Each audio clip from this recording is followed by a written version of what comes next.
The aftermath was swift and brutal. Eleanor was stripped of her position at Blackwood Industries and faced multiple charges of fraud and manipulation. Dr. Albright's medical license was revoked and he too faced criminal prosecution. Julian, finally freed from the shadow of his father and sister, used his inheritance to establish a foundation for emerging artists. Clara, having exposed the truth, inherited the portion of the estate that was rightfully hers.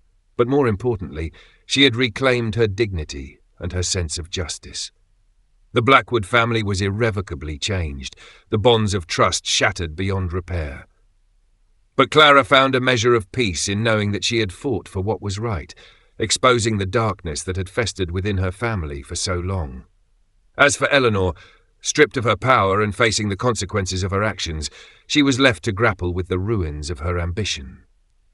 The inheritance deception had not only revealed the dark secrets of the Blackwood family, but it had also exposed the corrosive nature of greed and the enduring power of truth. Mr. Harding began to read, his voice a monotonous drone that belied the dynamite he was about to unleash. Arthur Blackwood's vast fortune was to be divided, with specific instructions outlining each beneficiary's share. Eleanor received the controlling interest in Blackwood Industries, the empire their father had built from the ground up.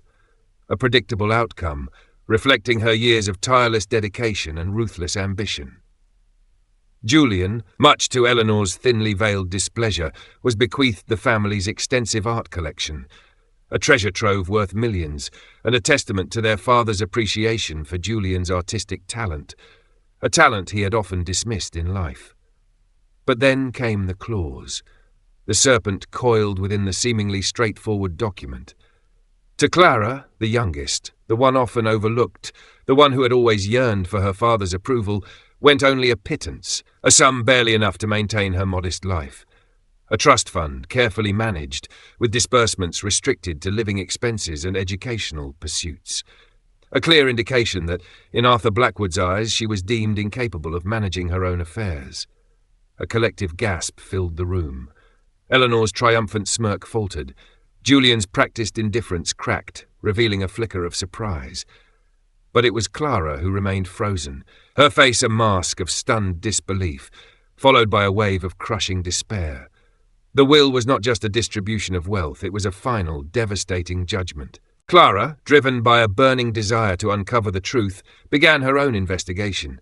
She started subtly, asking questions, probing for inconsistencies in Eleanor's accounts of their father's final days. Eleanor, sensing Clara's growing suspicion, became guarded, her responses evasive and carefully crafted. Julian, caught between his sisters, remained aloof, offering cryptic comments that only deepened the mystery. Clara delved deeper, sifting through old documents, emails, and financial records, searching for any evidence of manipulation or foul play. She discovered hidden accounts, offshore transactions, and a series of secret meetings between Eleanor and their father's physician, Dr. Albright, a man known for his unscrupulous ethics. The pieces began to fall into place, revealing a pattern of deceit and manipulation that painted a disturbing picture. Eleanor, it seemed, had been systematically isolating their father, controlling his access to information and influencing his decisions.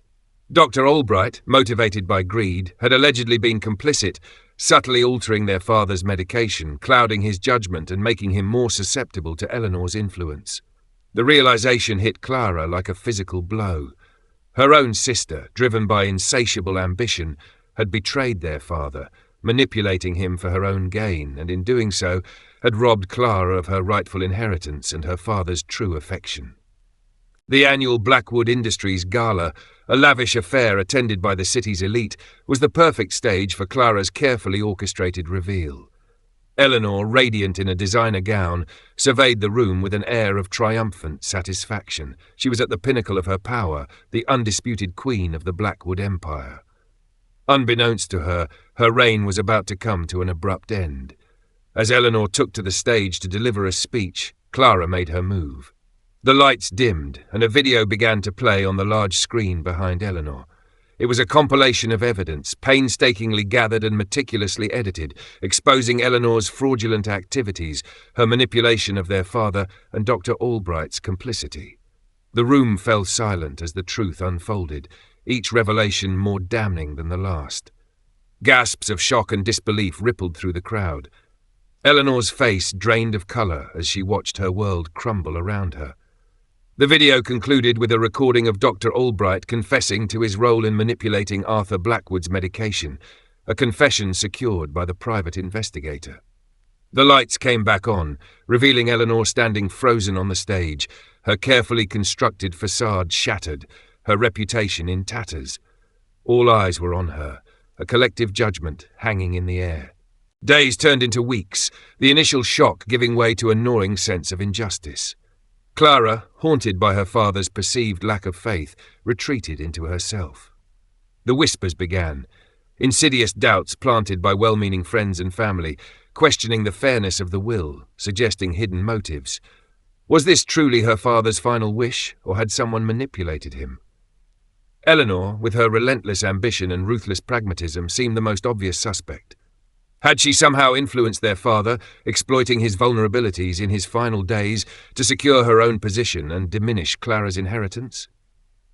The seed of suspicion, once planted, began to take root, growing into a thorny vine that choked Clara's soul. She replayed memories, searching for clues, for any sign that her father's feelings towards her had been misrepresented.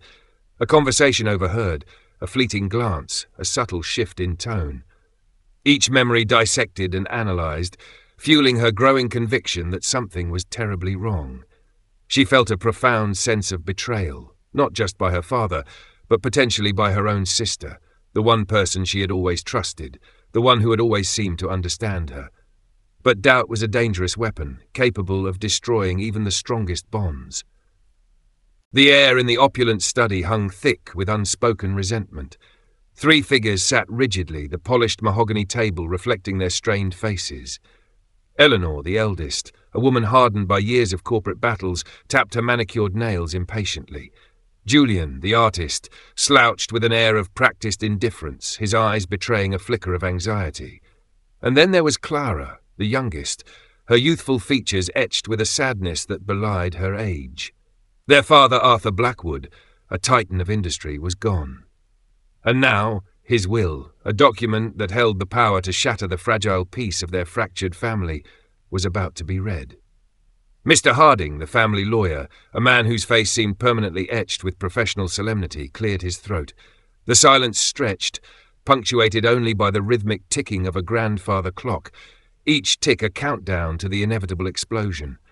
The tension was a palpable thing, a suffocating blanket woven from years of unspoken grievances, simmering rivalries, and the ever-present shadow of their father's controlling hand. He'd always pitted them against each other, rewarding ambition, punishing weakness. And now, even in death, he held them in his grip. Clara, once the gentle, unassuming sister, was transformed. The pain of betrayal hardened her, forging a steely resolve. She would not be a victim. She would fight back, not with brute force, but with calculated precision.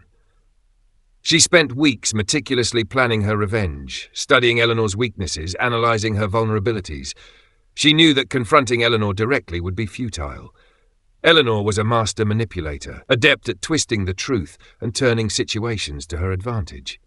Clara needed irrefutable evidence, proof that would expose Eleanor's treachery and shatter her carefully constructed facade. She enlisted the help of a private investigator, a discreet and resourceful individual who specialized in uncovering hidden truths. Together they gathered evidence, documenting Eleanor's fraudulent activities, tracing the illicit transactions and compiling a dossier of damning information. Clara also befriended one of Dr. Albright's former patients, a woman who had suffered from the doctor's unethical practices and was willing to testify against him. The plan was intricate, a delicate dance of deception and exposure designed to unravel Eleanor's web of lies and bring her crashing down. Clara felt a mix of apprehension and exhilaration. She knew that what she was about to do would have devastating consequences for her family, but she could no longer stand by and allow Eleanor to get away with her betrayal.